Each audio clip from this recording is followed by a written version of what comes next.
CADISEN once again did the unthinkable, homaging and paying tribute to a highly complex and unusual timepiece. Can you guess which one? The inspiration to this CADISEN C8226 is the Grand Seiko Birch dial. Now that is a majestic watch in terms of everything, the movement in-house. Textured dial, absolutely beautiful, and the price. Yeah, the price is quite high. It costs like my car, so just under 10k. That's a lot of money to pay for a watch. Well, unless you have a lot of free cash lying around and you want a really good looking watch and a good watch. But if you don't, you might consider a homage. Something like this CADISEN C8226 for 50 bucks.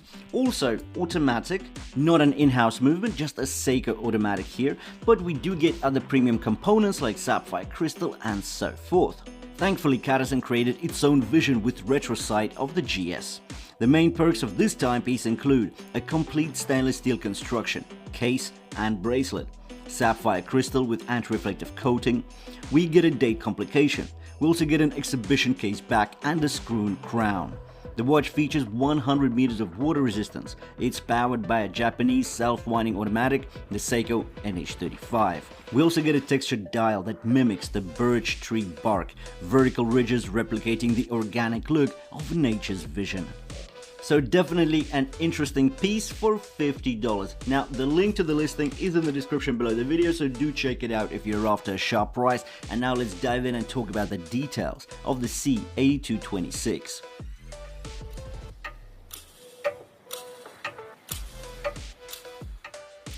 With regards to the dimensions, we get a diameter of 40 mm, a lug-to-lug length of 49.5, a height of 11.4, and a lug width of 20 mm. The weight without removing any links is 135 grams.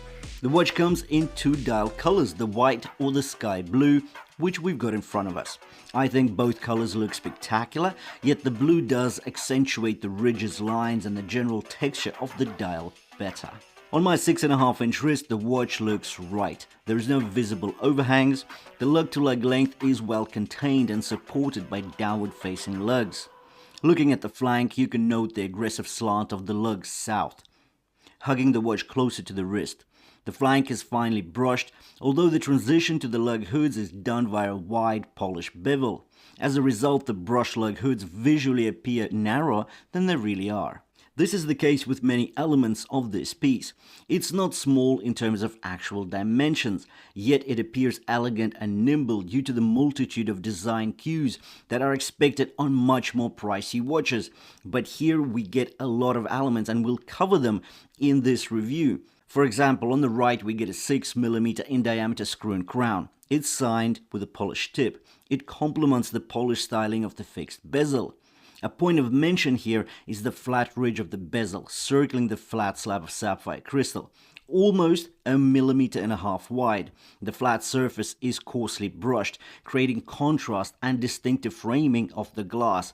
Now this is an unusual look, and yet it just looks so stylish and so expensive. The bracelet is of a 3-link design. Central links are wide and brushed, while the outer links are polished. Tolerances are exemplary, and link fluidity is also on point. It's held together by push pins and featuring a butterfly clasp. Unfortunately, there are no half links, yet that is not unexpected in the $50 price bracket. Flip the watch over to see the exhibition case back. The cage look seems to be a thing with CADISEN automatics in 2024. I'm not sure I'm all for it, but we get what we get. And now let's jump onto the dial, because this dial is something else. The minute track is printed on the slanted reho leading down to center stage. Let's face it, the styling does push the watch into a business or smart casual watch category. The chrome buttons are not loomed, only the hands here have loom strips. Note the frame date window at 3 o'clock. The chrome frame complements the baton design, and the good thing is that we're not missing a baton at 3 o'clock. We get the baton as well as the date frame. If we look at the main canvas of the dial, the lines and seemingly irregular ridges of the bark-like texture of the dial is a fresh and inspiring look. We haven't seen this anywhere else on the watches across AliExpress. The lume is relatively bright and will suffice for time telling in the dark, but it's not dive watch form for sure.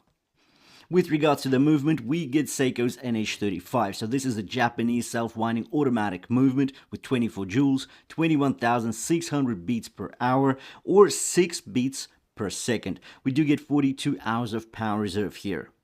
Now, an interesting thing about this Seiko NH35 movement, or basically any watch in the NH family. So what happens here is we get the magic lever. That means that, let's say your watch stopped. All you got to do is you shake it from side to side and it will start moving. So that is a nice little hack if your watch does stop and you need to get running straight away. Anyways, thank you for watching this review. The link to the listing is in the description below the video. $50 for this very special automatic piece. Thanks for watching, and I'll see you in the next one.